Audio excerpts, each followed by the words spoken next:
There is something special to be said about a product that thrives in its simplicity. Kirby is a franchise that perfected its gameplay back on the Game Boy and has had little reason to mix it up. There have been attempts before with Kirby's Epic Yarn and more recently in Kirby's Forgotten Land. But no matter what, Kirby will always return to its roots. Kirby will always return back to Dreamland. Hey there you guys, my name is Christian, and in today's video we're just going to be reviewing Kirby's Return to Dreamland. I had a blast playing through this game, but before we hop into that review, do me a favor you guys, like the video. If you like what you see, consider subscribing, it definitely means a lot to me, and with that, let's get into this video. In a new gaming landscape full of remakes and remasters, tons of which blur the line between the original and the remake, with a reimagining or retelling of a story or gameplay. Kirby's Return to Dream Land Deluxe, however, is a remake of the Wii game of its same name that refuses to add any significant change to its original. And at some point, I feel like you have to just kind of applaud HAL Laboratories' decision to always double down on keeping Kirby true to his roots. I guess if it ain't broke, don't fix it mentality is a tried and true one. That doesn't mean, however, that HAL took a lazy approach to this remake. When the gameplay was already so solid, they in turn aimed on polishing the visuals. I'm always blown away and stunned with the amount of color that the developers can pack into Kirby games. It always stands out amongst other games in today's day. I always feel like Kirby games are like walking into a candy store when you see all these different colors that just pop right at you.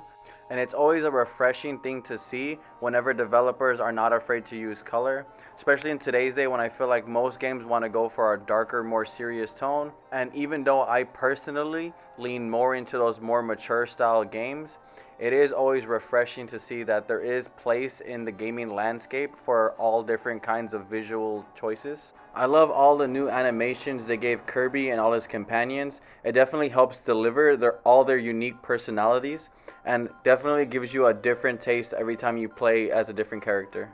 All your typical Kirby enemies are here, as well as all your usual copy abilities. It's a magnificent stroll through memory lane for anyone familiar with the pink puffball. It also serves as a great entry point for anyone interested in the franchise.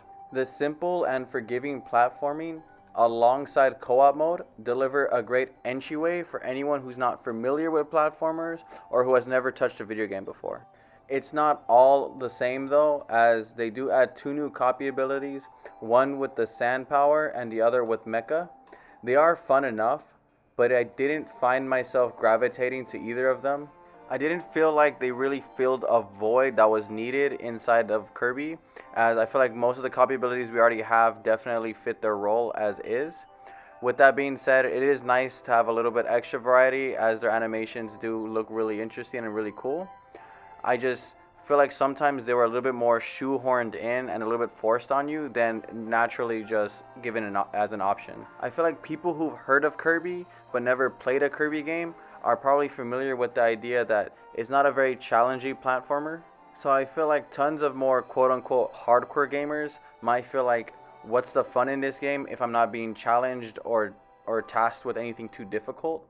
And to them I say, the fun isn't in the challenging platforming, but instead in the exploring of these 2D levels. With no timer and ease of returning to the beginning of the screen, it allows the player to search every nook and cranny in hopes of finding all the collectibles this game has to reward the most curious of gamers.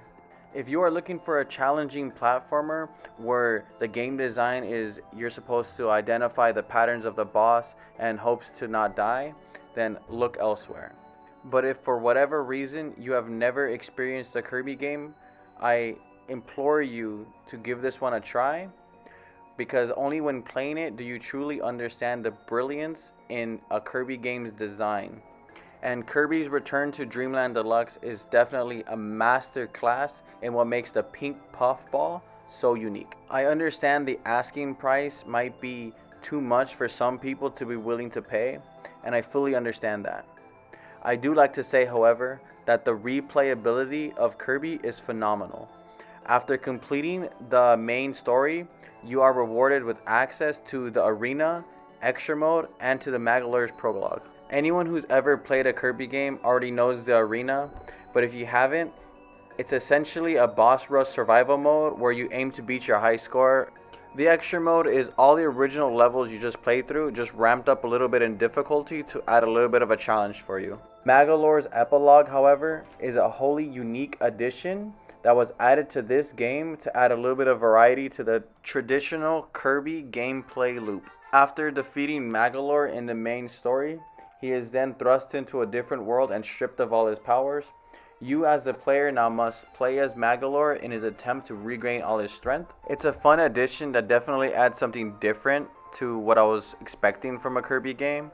With that being said, I can't say it is better than the main course. Besides these 3 different modes, you also have the Merry Magaland, which is basically a bunch of mini games that you and up to 4 people can play together. That definitely add a little bit of competition to this game. They're all fun and simple and interesting to get into, and their simplicity definitely makes it easier for people to hop into and for anyone to feel competitive. So if you're looking for a new party game for you, your friends, and or family to play together, this is definitely a nice one that you can add to the mix of games you traditionally play. Kirby's Return to Dream Land Deluxe does little to change it from its original. It does little to change it from the original Game Boy game, and it does little to try to stand out amongst a sea of Kirby games. From a gameplay standpoint, it definitely remains true to its roots and doesn't stray too far from the original vision that Sakurai had for the pink puffball when he first created that Game Boy game. And that's okay. Sometimes all you need is more of the same. I can honestly say that I had an amazing time playing through this game. I can't say that I would recommend this over a couple other Kirby games, as I did love my time with Forgotten Land, and if you're going to buy one Kirby game, make sure that that's the game you get. With that being said, if you are looking for something else besides Forgotten Land and you're more interested in a different style Kirby game, this is definitely the next go-to, and I'm definitely going to have fun trying to beat all my high scores on this one. I can't say I would recommend this to anybody, but if you are at all interested in either a platformer for everybody, a fun family-friendly game, or just very curious about how a Kirby game actually plays, this is definitely a must-buy, and I'm so glad that I picked this one up. With all that being said, these are my final thoughts on Kirby's Return to Dream Land Deluxe. Let me know down below if you guys are going to be checking this one out, and with that, I'll see you guys on the next video.